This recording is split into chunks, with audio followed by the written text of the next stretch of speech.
당 대표가 선거 직전에 하는 워딩과는 좀 다른 것 같아요. 왜냐하면 선거 직전에는 이렇게 당 대표가 얘기합니다.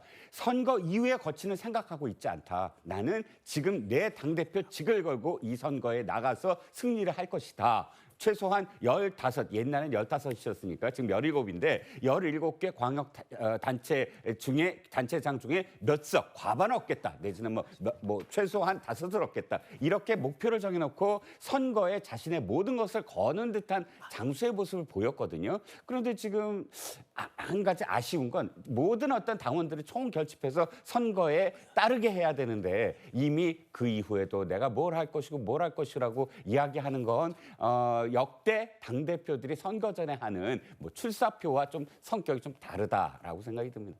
네. 자, 이런 가운데 지금 공천 파동을 어떻게 보면 만드는데 제일 이 선두에서 이 지휘했던 사람이죠. 이정현 전 공관위원장. 전남 광주 통합시장 출마를 공식화하고 나섰네요. 자, 이정현 전 위원장 연일 사명감과 당위성을 강조하고 있는데 글쎄요. 이거 어떻게 당내에서는 어떤 평가입니까? 지금 전남 광주 통합시장에 지금 후보자 신청한 사람이 아무도 없는 것으로 지금 알고 있습니다. 그렇다면 지금 광주 호남 지역에도 국민의힘을 지지하는 당원들이 있는데요. 그 당원들에게 우리가 어떤 입장을 보여줄 수 있을 것인가? 후보자 한 명 못 내는 그런 정당이라는 그런 이미지를 보여줄 수는 없는 거 아니겠습니까? 우리도 당당하게 준비된 후보가 있다.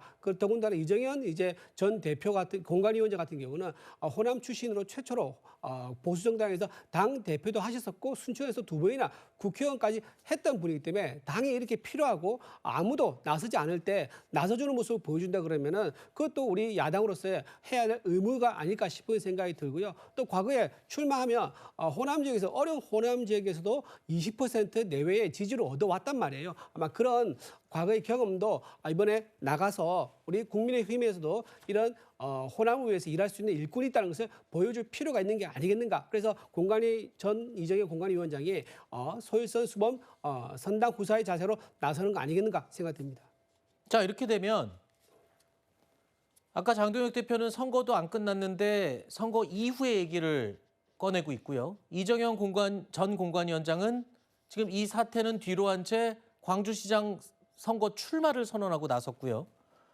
그렇게 되면 지금 이 사태에 대해서는 나중에 뭐 책임지는 사람은 전혀 없는 건가요? 당대표, 공관위원장 다 이제 본인 할 일들을 주로 생각하고 있네요. 책임은 누가 지는 건가요? 그러게요. 저는 뭐 민주당도 국민의힘도 계열 정당들을 쭉 보면 그러니까 당 대표 임기가 제대로 임기를 마친 사람이 거의 없어요. 선거에 연동되기 때문입니다. 선거에 참패를 하면 당연히 책임을 져야 되잖아요. 이 당도 마찬가지입니다. 김기현 대표 도 사실 사퇴를 하고 많은 그런 그 당대표들이 사퇴한 이유가 선거 요인이에요. 근데 선거가 어떻게 되든지 간에 자기는 계속 당대표직을 계속하겠다. 그건 자기의 생각이 아니죠. 당원들이나 혹은 유권자들 또는 지지하는 사람들이 더 이상 안 되겠다. 이 정당은 바꾸라고 한다면 그럼 어쩔 수 없이 자기가 책임을 져야 되는데 지금 이 공관위원장도 마찬가지입니다. 공관위원장이 원래 룰을 만드는 사람이잖아요. 근데 룰을 다 만들었는데 그 룰대로 다 안 됐어요. 가처분 소송에서 인용돼서 다시 돌아오지.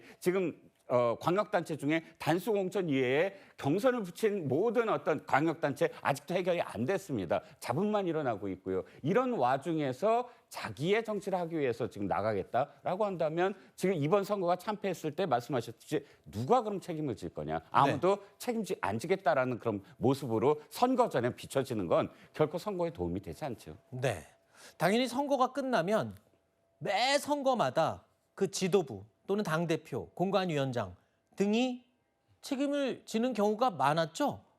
이런 경우가 있습니까? 아까 장동혁 대표처럼 그냥 일단은 선거 이후에 당을 어떻게 변혁할지에 대해서 이렇게 얘기하는 경우. 완전히 정치적 문법을 벗어났다고 보여지고요. 그렇기 때문에 사실상 당 내부에서도 정치 경험이 많이 이제 좀 축적되지 않다 보니까 당 대표직을 수행하는 데 있어서 또 당연한 정치적 문법 수순을 따르지 않는 거 아니냐라는 직격이 나오고 이번에도 사실상 장동혁 대표는 오지 말아라. 그리고 자리에서 내려놔야 선거에 도움이 된다라는 이런 일갈이 나오는 게 게 아닌가 생각되는 부분이 있고 최소한 선당 후사라는 건 본인을 앞세우는 것이 아니라 그리고 본인의 직과 당권을 유지하겠다고 선언 형식으로 밝히는 것이 아니라 본인의 어떤 기득권을 내려놓는 모습이 당에 도움이 된다면 그 선택을 할 수 있어야 되는데 최소한 장동혁 대표가 그 선택을 할 수는 없어 보입니다.